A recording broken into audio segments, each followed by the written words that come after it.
देखिए, हमारे राज्य में कई सारी अलग-अलग एग्रो क्लाइमेटिक ज़ोन्स हैं। ट्रॉपिकल, सब ट्रॉपिकल, टेम्परेट और सब एल्पाइन और एल्पाइन ज़ोन। तो इनमें कई सारी ऐसी प्रजातियां पाई जाती हैं जिनकी प्राकृतिक रूप से संख्या बहुत ही कम है, और साथ में ऐसी भी कई प्रजातियां जिनकी की मेडिसिनल वैल्यू इतनी ज़्यादा है कि उनका अवैध विदोहन काफ़ी बड़ी मात्रा में हुआ। तो इन सब वजहों के कारण कई सारी ऐसी प्रजातियां हुई जो कि अब IUCN की रेड लिस्ट में या राज्य जैव विविधता बोर्ड की जो संकटापन्न प्रजातियों की सूची बनाई जाती है, उसमें उनको रखना पड़ा है ताकि उनके संरक्षण पे ज़्यादा ध्यान दे के, ज़्यादा उसके लिए प्रबंध करके और उनको विलुप्त होने के कगार से बचाया जा सके। कितनी ऐसी वनस्पति प्रजाति हैं जो एंडेंजर्ड हैं? देखिए, इंडेंजर्ड प्रजातियों की सूची दो तीन मुख्य संस्थान हैं जिनके द्वारा जारी की जाती है। राज्य जैव विविधता बोर्ड ने 16 ऐसी वनस्पतियों की सूची जारी की है, जिसमें जो है त्राइमाण है जो एक बहुत ही इंपॉर्टेंट मेडिसिनल हर्ब है। एक बटरफ्लाई आर्किड है, एक स्नो आर्किड है, ये भी आर्किड की एक प्रजाति है। कुछ कीट बच्छी पौधे हैं, कुछ हमारे तराई क्षेत्रों में पाई जाने वाली वृक्ष प्रजाति है वन पलाश। तो इस तरह की प्रजातियां, जटामासी है उसमें। इनमें से करीब करीब ज़्यादातर प्रजातियां भी IUCN की भी रेड लिस्ट में जो है क्रिटिकली इंडेंजर्ड या इंडेंजर्ड या वनरेबल की लिस्ट में रखी गई हैं। और एक जो है BSI यानी बॉटेनिकल सर्वे ऑफ इंडिया, वो भी एक मेंटेन करती है रेड डेटा बुक। तो काफ़ी सारी प्रजातियां जो है तीनों में एक साथ कॉमन हैं। और उत्तराखंड में 100 से ज़्यादा ऐसी प्रजातियां हैं जो अलग अलग इस तरह के सूचियों में संकटापन्न या इंडेंजर्ड प्रजातियों की सूची में रखी गई हैं। वनस्पति प्रजातियों के एंडेंजर्ड होने का मुख्य कारण क्या होता है? देखिए, मुख्य कारण इसके दोनों हैं। एक तो जलवायु संबंधी परिवर्तन है, जिससे इनके वास स्थल जो है, प्राकृतिक वास स्थल, उसमें कई तरह के परिवर्तन आए हैं। और दूसरा मानवीय हस्तक्षेप है। मानवीय हस्तक्षेप के दो रूप हैं। एक तो इनके प्राकृतिक वास स्थलों का खेती बाड़ी या रोड बनाने में या भवन निर्माण के कार्य में इनके प्राकृतिक वास स्थल का नष्ट होना या सिकुड़ना। और दूसरा जो है अवैध विदोहन, और साथ में जो मानवीय गतिविधियां होती हैं जैसे कि ग्रेजिंग कराना डोमेस्टिक एनिमल्स की, या जो है आग लगना की जो घटनाएं होती हैं, उनसे भी इनकी संख्या काफ़ी कम हुई है। जैसे उदाहरण के तौर पे एक यहाँ पे उत्तराखंड में एक संकटापन्न प्रजाति है, हिमालयन गोल्डन स्पाइक, जिसको हम बोलचाल की भाषा में वन मूली या मूछ कहते हैं। इसकी पूरे उत्तराखंड में एक ही रिपोर्टेड जो है प्राकृतिक वास स्थल था, देहरादून और अल्मोड़ा के बीच में।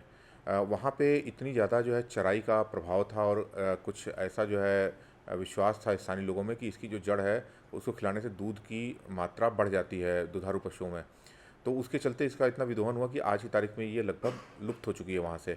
और ये काफ़ी संकटापन्न पड़ जाती है क्योंकि इसके पूरे पश्चिमी हिमालयी क्षेत्र में 7 से 8 प्राकृतिक वास स्थल हैं। इसमें उत्तराखंड में केवल एक ही रिपोर्टेड था, और वहाँ से अब ये लगभग पूरी तरह से लुप्त हो चुकी है। ये एक हर्ब होती है, एक शाकीय प्रजाति होती है। एक तो बड़ी खूबसूरत होती है।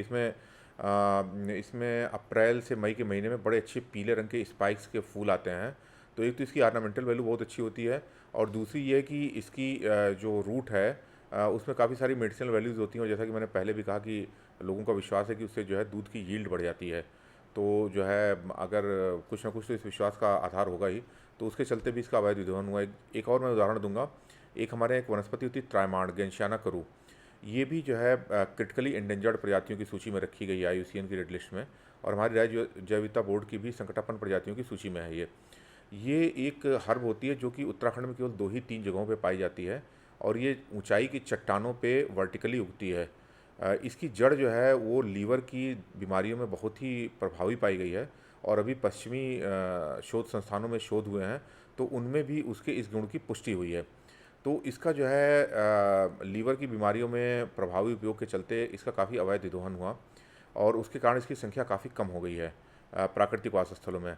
तो ये भी एक संकटापन्न होने की वजह थी कि एक तो प्राकृतिक रूप से इनकी संख्या कम थी, और दूसरे इनकी औषधीय गुणों के कारण इनका काफ़ी बड़े पैमाने पर अवैध विदोहन हुआ। इस प्रजाति की एक खासियत और ये है कि इसमें अक्टूबर के महीने में बड़े ही सुंदर गुच्छों में नीले रंग के फूल आते हैं। तो जनरली एंजियोस्पर्म पौधों में गाढ़े नीले रंग के फूल काफ़ी कम वनस्पति प्रजातियों में आते हैं। तो ये भी काफ़ी मतलब देखने में उसमें काफ़ी आकर्षक और सुंदर लगता है। तो इस तरह की वजह जैसे जटामासी एक प्रजाति, तो ये जो है ये भी क्रिटिकली इंडेंजर्ड की लिस्ट में रखी गई है IUCN में, हमारी जैव विविधता बोर्ड की भी सूची में है। इसकी जड़ जो है काफ़ी उसमें अच्छी सुगंध होती है। हमारे राज्य के उच्च पर्वतीय हिमालयी क्षेत्रों में पाई जाती है, 3000 मीटर से ऊपर के क्षेत्रों में।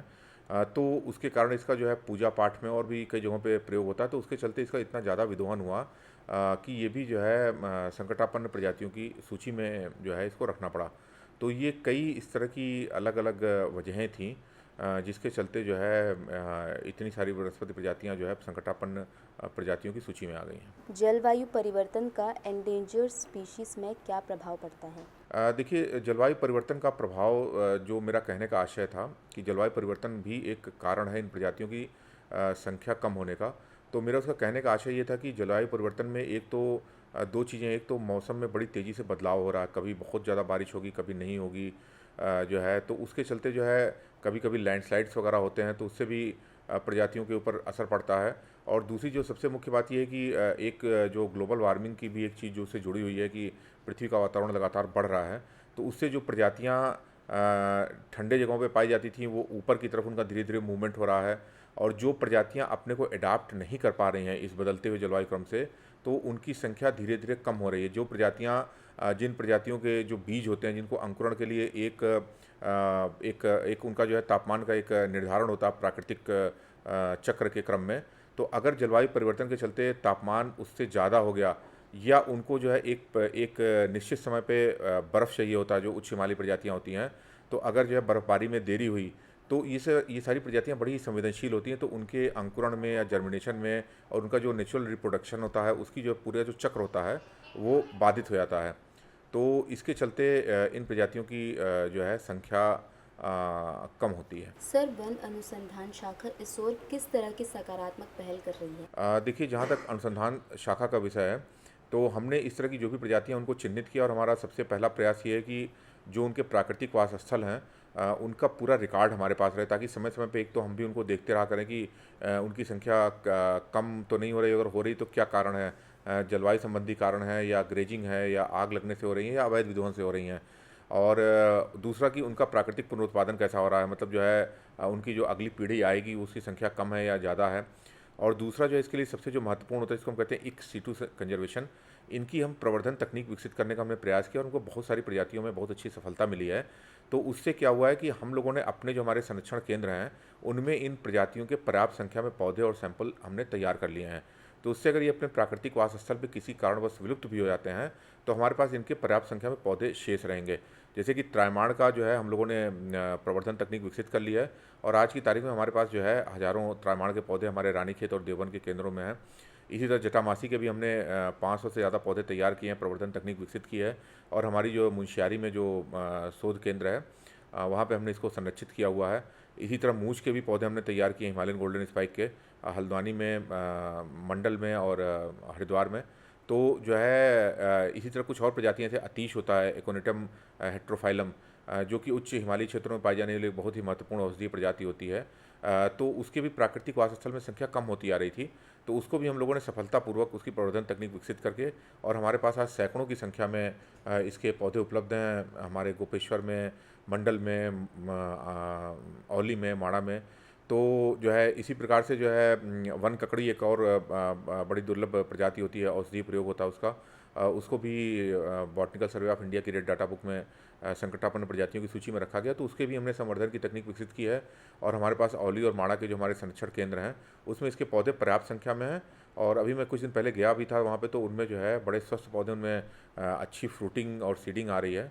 तो हमारी तरफ से जो अनुसंधान विंग का जो सबसे महत्वपूर्ण प्रयास रहा है, वो इस तरह की जो प्रजातियाँ उनके प्राकृतिक वास स्थल में उनका जो है एक रिकॉर्ड मेंटेन रखना, उनकी जहाँ तक संभव हो उनके जो है समय समय पे उनकी मॉनिटरिंग करते रहना, और उससे भी सबसे ज़्यादा महत्वपूर्ण है कि इनकी संवर्धन तकनीक, प्रवर्धन तकनीक विकसित करके और इनकी पर्याप्त संख्या में अपने शोध केंद्रों में इनके पौध या सैंपल तैयार करना, ताकि भविष्य में अगर ये किसी भी वजह से अपने प्राकृतिक वासस्थल से इनका क्षय भी हो जाए, तो हमारे पास जो है इनके पर्याप्त पौधे सुरक्षित रहें। क्या एंडेंजर्ड वनस्पति प्रजातियों का उपयोग केवल औषधियों के लिए होता है? देखिए, एक ये बड़ी दुर्भाग्यपूर्ण मानवीय प्रवृत्ति है कि हम प्रकृति में पाए जाने वाले पौधों को अपने प्रयोग या अपनी सुविधा या अपनी स्वार्थ की दृष्टि से देखते हैं कि ये प्रजाति सुंदर है तो इसको बचा लो, ये प्रजाति की औषधीय वैल्यू है तो इसको बचा लो। जबकि वास्तविक रूप में प्रकृति का ये जो हमारा प्राकृतिक संरक्षण का जो एक समझ होनी चाहिए वो इस तरह की नहीं होनी चाहिए कि जो प्रजातियां देखने में सुंदर हैं या जो जिनका कोई प्रयोग है, चाहे औषधि हो या जो भी हो, उन्हीं को बचाया जाए। प्रकृति में हर प्रजाति का अपना एक महत्वपूर्ण भूमिका होती है। उसको शायद हमको समझने में भी काफ़ी समय लगेगा। प्रकृति में कोई ऐसी प्रजाति नहीं है जिसका कि प्राकृतिक चक्र में या हमारे जो है एक जो सर्वाइवल है उसमें उसकी कोई भूमिका ना हो। हर प्रजाति अपनी तरीके से भूमिका निभाती है। कुछ प्रजातियाँ मिट्टी को बहुत अच्छी तरह बाँधती हैं। कुछ प्रजातियाँ जो है चारा पत्ती के रूप में बड़ी पौष्टिक होती हैं, कुछ का ईंधन का प्रयोग होता है। कई सारी जो है ऐसी प्रजातियाँ होती हैं जिनमें स्थानीय बहुत सारी पक्षी और कीट प्रजातियाँ उसके ऊपर निर्भर करती हैं। तो प्रकृति में कोई भी ऐसी प्रजाति नहीं होती जिसको हम कोई व्यर्थ की प्रजाति कह सकें। कई सारी प्रजातियाँ होती हैं जिनके कि फूलों पे या फलों पे विशेष तरह के जो है पॉलिनेटर या कीट निर्भर करते हैं। फिर उन कीटों के ऊपर दूसरे तरह की जो है पक्षियाँ निर्भर करती हैं। फिर उन पक्षियों के ऊपर भी दूसरे तरह के जो है जो सेकेंडरी कंज्यूमर्स होते हैं वो निर्भर करते हैं। तो प्रकृति जो है मूलतः एक जो है श्रृंखलाबद्ध जो है जो सिस्टम्स हैं उनसे बनती है। तो प्रकृति में हर प्रजाति उपयोगी है। हाँ, लेकिन एक बात सच है कि जब हम मानव जनित विदोहन की बात करते हैं तो वही प्रजातियाँ उन्हीं प्रजातियों का ज़्यादा विदोहन देखा गया है जो या तो शोभाकार होती हैं, जैसे आर्किड प्रजातियाँ हैं जिनका कि उनकी शोभा और उनकी मतलब सुंदरता के कारण काफ़ी अवैध विदोहन होता है, या जिनकी औषधीय मूल्य होता है बीमारियों को का उपचार करने में। तो इन दोनों तरह की प्रजातियों का कुछ ज़्यादा ही अवैध विदोहन होता है। सर, किसी प्रजाति के विलुप्त होने के असर को किस तरह से समझा जा सकता है? देखिए, किसी भी प्रजाति के विलुप्त होने का उस पूरा जो इकोसिस्टम होता है उस पे कुछ तात्कालिक प्रभाव होते हैं, कुछ दूरगामी प्रभाव होते हैं। जैसे मान लीजिए अगर कोई झाड़ी प्रजाति है जिसकी रूट्स बहुत अच्छी सॉइल बाइंडर हैं, वो प्राकृतिक रूप से कहीं पाई जाती है, तो अगर वो वहाँ से विलुप्त होती है तो जाहिर सी बात है कि जो है भूस्खलन या इस तरह की जो भूक्षरण की घटनाएं होती हैं वो बढ़ेंगी। जो है इसी तरीके से अगर कोई पर्टिकुलर कुछ पॉलिनेटर्स होते हैं, जैसे मैं एक आपको उदाहरण दूंगा कि हमारे पहाड़ में एक बड़ा ही लोकप्रिय वृक्ष होता है, इसके फल खाते हैं हम लोग, बेड़ू। तो बेड़ू का जो है जो पॉलिनेटर होता है वो एक विशेष तरह का जो है एक ततैया होता है। तो अगर एक काल्पनिक बात मैं बता रहा हूँ, अगर बेड़ू कल को गायब हो जाएगा तो वो भी जो है उसी के साथ वो भी जो है उसके भी एक्सटिंक्ट होने की संभावनाएं काफ़ी बढ़ जाएंगी। फिर उसके ऊपर जो भी पक्षी और दूसरे प्रजातियां निर्भर करती हैं उनके भी अस्तित्व पे खतरा मंडराने लगेगा। तो इस तरह से किसी भी प्रजाति के किसी भी इकोसिस्टम से जाने से जो है ज़्यादातर जो है बहुत ही नकारात्मक प्रभाव पड़ता है।